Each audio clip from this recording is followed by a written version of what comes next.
মধ্যপ্রাচ্যে ইরানকে পরমাণু বোমার অধিকারী হওয়া ঠেকাতে কোনো পদক্ষেপই বাকি রাখছে না যুক্তরাষ্ট্র, ইসরায়েল এবং মার্কিন আরব মিত্ররা। বলা হচ্ছে তেহরান পরমাণু শক্তিধর হলে ভেঙে পড়বে আরব অঞ্চলের ক্ষমতার ভারসাম্য।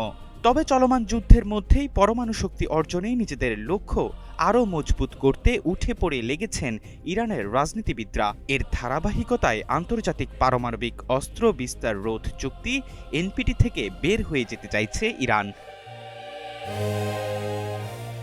এমন অবস্থায় প্রশ্ন উঠেছে, তবে কি সবার সন্দেহ সত্য প্রমাণ করে অবশেষে পরমাণু অস্ত্র তৈরির দিকেই এগিয়ে যাচ্ছে তেহরান, নাকি এর মধ্যেই তারা এই শক্তি অর্জন করে ফেলেছে?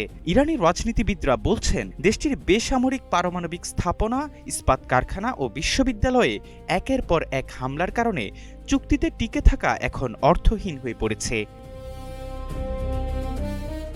সামাজিক যোগাযোগ মাধ্যম এক্সে গত শুক্রবার রাতে ইরানের সংসদীয় নিরাপত্তা কমিটির মুখপাত্র ইব্রাহিম রেজাই জানান, এই আন্তর্জাতিক চুক্তির অংশ হয়ে থাকা এখন ইরানের জন্য কোনো কাজে আসছে না। তেহরানের প্রতিনিধি মালেক শারিয়াতি বলেছেন, এ বিষয়ে একটি জরুরি বিল ইতিমধ্যেই সংসদে জমা দেয়া হয়েছে, যা দ্রুত পর্যালোচনার জন্য তোলা হবে।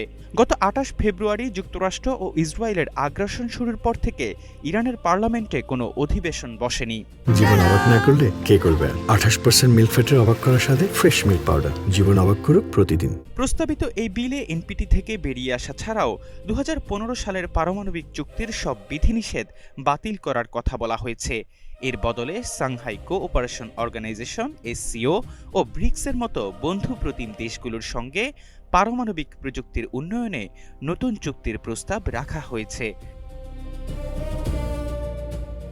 এদিকে জাতিসংঘ পরমাণু পর্যবেক্ষণ সংস্থা আইএই এর বিরুদ্ধে পক্ষপাতিত্বের অভিযোগ তুলেছে তেহরান। ইরানের সাবেক সর্বোচ্চ নেতার উপদেষ্টা মোহাম্মদ মুখবের সংস্থাটির প্রধান রাফায়েল গ্রোসিকে অপরাধের সহযোগী হিসেবে অভিহিত করেছেন। সম্প্রতি আইএই এর প্রধান গ্রোসি মার্কিন সংবাদ মাধ্যম সিবিএস নিউজকে জানিয়েছিলেন, পারমাণবিক যুদ্ধ ছাড়া অন্য কোনো পথে ইরানের পারমাণবিক কর্মসূচি পুরোপুরি ধ্বংস করা সম্ভব নয়। এই মন্তব্যকে উস্কানিমূলক হিসেবে দেখছে তেহরান।